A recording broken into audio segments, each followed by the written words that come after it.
Estamos lendo o livro de Números. Vamos começar agora o capítulo 9. Também falou o Senhor a Moisés no deserto de Sinai, no primeiro mês do segundo ano depois que saíram da terra do Egito, dizendo: Celebrem os filhos de Israel a Páscoa a seu tempo determinado. No dia 14 deste mês, à tardinha, a seu tempo determinado, a celebrareis.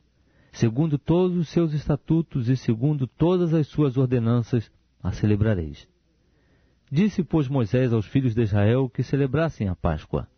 Então celebraram a Páscoa no dia 14 do primeiro mês, à tardinha, no deserto de Sinai, conforme tudo que o Senhor ordenara a Moisés, assim fizeram os filhos de Israel. Ora, havia alguns que se achavam imundos por terem tocado o cadáver de um homem, de modo que não podiam celebrar a Páscoa naquele dia, pelo que no mesmo dia se chegaram perante Moisés e Arão. E aqueles homens disseram-lhes: Estamos imundos por havermos tocado o cadáver de um homem.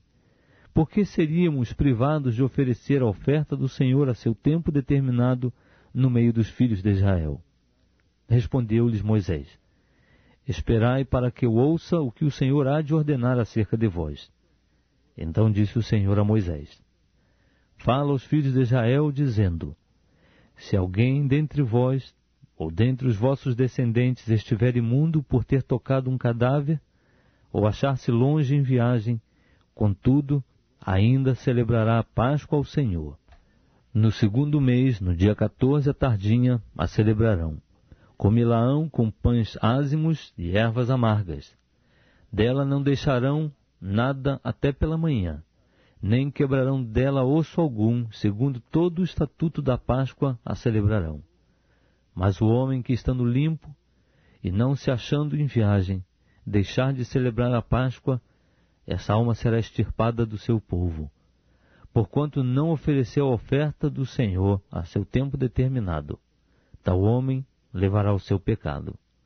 Também, se um estrangeiro peregrinar entre vós e celebrar a Páscoa ao Senhor, segundo o estatuto da Páscoa e segundo a sua ordenança, a celebrará.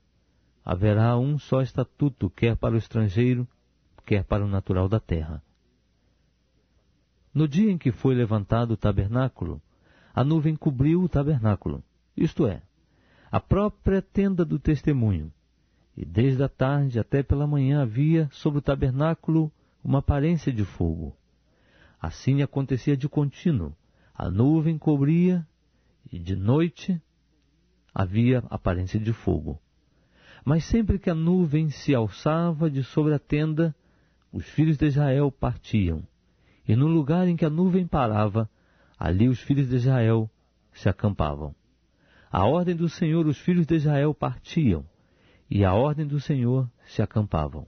Por todos os dias em que a nuvem parava sobre o tabernáculo, eles ficavam acampados.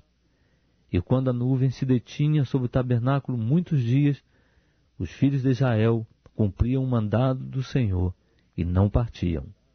Às vezes a nuvem ficava poucos dias sobre o tabernáculo. Então, à ordem do Senhor, permaneciam acampados. E à ordem do Senhor, partiam. Outras vezes ficava a nuvem desde a tarde até pela manhã. E quando pela manhã a nuvem se alçava, eles partiam. Ou de dia, ou de noite, alçando-se a nuvem, partiam. Quer fosse por 2 dias, quer por 1 mês, quer por mais tempo que a nuvem se detinha sobre o tabernáculo, enquanto ficava sobre ele, os filhos de Israel permaneciam acampados e não partiam. Mas alçando-se elas, eles partiam. À ordem do Senhor se acampavam, e à ordem do Senhor partiam. Cumpriam o mandado do Senhor que ele lhes dera por intermédio de Moisés.